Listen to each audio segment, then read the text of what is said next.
امبالہ یعنی ہاں امبالہ کے پاس پٹیالہ امبالہ راستے.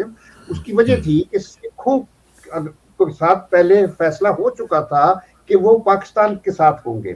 وہ تو پھر آخری وقت پہ تارا سنگھ اور نہرو نے گڑبڑ کر کے ساری تو وہ چھوڑ دیا. قائد اعظم نے ادھر ان کو چلے بڑی آفر کی تھی کہ ہم آپ کو کہا تھا ان پریشر کے. ہاں دیں ہاں گے. ہاں اور میں ایک چیز کہہ دیتا ہوں کہ اگر سکھ پاکستان میں رہتے تو پاکستان آج ہندوستان سے بڑی طاقت ہوتا. میں بتاؤں اچھا. کیونکہ ہم میں اتنا پوٹینشیل اتنا ہے. اور سکھوں کی قوم جو ہے بڑی بہادر ہے, بڑی ہاں محنتی ہے, اور ہماری ساری ایگریکلچر ان کے پاس تھی. تو جو انہوں نے ہندوستان کی ایگریکلچر کو جا کر ایک ہرا بھرا ملک بنا دیا اور بھوکے ملک سے. اور ہمارے ہاں وہ ساری پرابلم ہم اصل ہماری قوم جو ہے وہ اتنی محنتی نہیں ہے, مزدور ہے, کسان ہاں ہے, محنت. اور ہمارے کچھ بزنس فیملیز تھیں وہ اچھی ہیں, انہوں نے بڑا کام کیا ہے. لیکن بدقسمتی ہماری ملک کی یہ ہے, سیاستدان, ہمارے بیوروکریٹس, ہماری پولیس اور فوج میں بھی کئی پرسنالٹیز ایسی آ گئیں جس کی وجہ سے پاکستان کی وہ اٹھان نہ ہو سکی. اٹھان بہرحال نہیں ہو اب سکی. میں آتا ہوں آپ کے اس طرف جی کہ یہ شروع سے ہمیں اپنی سروائیول کا خطرہ تھا. پھر ہمیں اسی وجہ سے امریکہ کی طرف دیکھنا پڑا. قائد اعظم نے اصفہانی کو بھیجا سفیر بنا کے وہاں کہ ہمیں پیسے مل جائیں گے, کیونکہ ہمارے پاس کچھ نہیں تھا. انڈیا نے ہمارا جو حصہ تھا وہ بھی نہیں دیا. فائنینشل ہمیں مٹیریل نہیں ملا. تو یعنی پاکستان تو دفتروں کی کرسیاں مجھے بھی نہیں ہوتی تھی, ہم تو گھاسوں پہ بیٹھتے تھے اسکولوں میں, کالجوں میں. اس وقت یہ حال تھا. تو مقصد ہم نے ایسے سلسلے سے کام شروع کیا تھا جو ایک عجوبہ تھا لیکن ایک میریکل سے کام تھا. اور ہاں اس وقت واقعی تھی ہم میں ہمت تھی لیکن سیاستدانوں میں نہیں. پہلے دن سے ہی سیاسی ہمارا جو کاڈر تھا وہ بے ایمان لوگوں پہ تھا. اور وہ لوگ وہ تھے جو انگریزوں کے پٹھو تھے اور انگریزوں کو جاتے ہوئے کہہ رہے تھے کہ مت جاؤ, ہم تمہارے بغیر نہیں رہنا چاہتے. یہ یونینسٹ پارٹی اور یہ دولتانے اور برمانی اور پتہ نہیں کیا کیا لوگ تھے. یہ انہوں نے پھر جب پاکستان بن گیا تو فوراً بننے کے بعد ہماری جو جڑیں ہیں ان کو کمزور کیا, کیونکہ جو پاکستان کو انڈیا کی طرح وہ استحکام چاہیے تھا وہ نہیں دیا. وہ نہیں قائد دیا. اعظم لاہور آنا پڑا ان کو ان سیاستدانوں کو ڈیل کرنے کے لیے, لیکن وہ بیچارہ اس نے تو ایک سال میں ہمارے سیاستدانوں نے اس کو ٹی بی لگا دی. تب تک ہو کر گیا, 1.5 سال کے بعد وہ فوت ہو گیا. اور پھر جو کچھ کرتے رہے اس کے ساتھ, وہ ایک بندہ لایا تھا وہاں سے ہندوستان سے, اس کا نام تھا نام نہیں یاد رہا, ہاں سلطان آزاد, بیرسٹر تھا سلطان وہ بھی, بڑا ہاں قابل دبئی کا. تو وہ قائد چاہتے تھے اس کو لا منسٹر بنایا اس نے.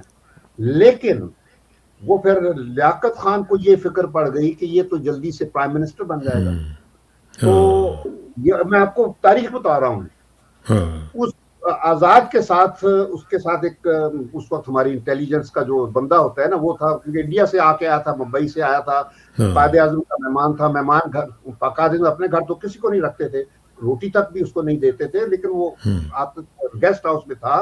اور وہ اس کی اپنے ذاتی مسئلے بھی تھے, کیونکہ اس کی بیٹی ایک ایسے شخص سے, ینگ لڑکے سے تھی جو پاکستان میں آ گیا تھا اور وہ کشمیر میں جنگ لڑتا تھا.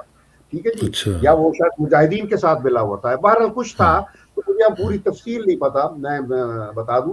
تو یہ جو تھا اس آزاد کو جب یہ لیاقت علی خان اور یہ سارے سلسلے چل رہے تھے, کراچی میں قتل کر دیا گیا.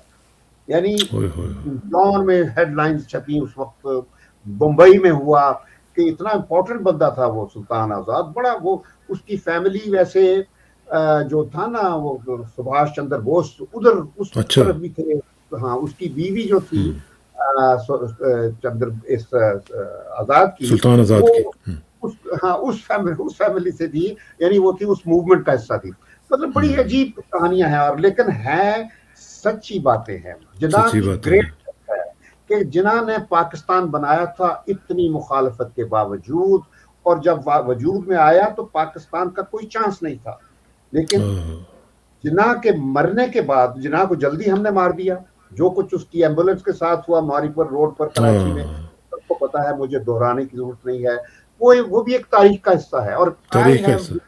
میں نہ صرف یہ کہ I am witness to this history, I have been living through this history. میں اس ہسٹری کا حصہ ہوں. میں آپ کو بتا دوں, صحیح بات. بدقسمتی یہ ہے کہ آج میں چند ان لوگوں میں سے ہوں جس نے پاکستان بنتے ہوئے دیکھا, اس کو ٹوٹتے ہوئے دیکھا, اور آج میں اس کو بکھرتے ہوئے دیکھ رہا ہوں. مجھے بڑے افسوس سے کہنا پڑتا ہے, لیکن اس کے ساتھ میں یہ کہنا چاہتا ہوں اسرار, یہ چیز ذہن میں رکھیں, بلکہ اسی حوالے سے مجھے غصہ ہے ان چند لوگوں پر جو ملک سے باہر بیٹھ کے, مجھے آپ پہ خوشی ہے کہ آپ پاکستان کے لیے بہت اچھا کام کر رہے ہیں, لیکن کچھ لوگ ہیں جو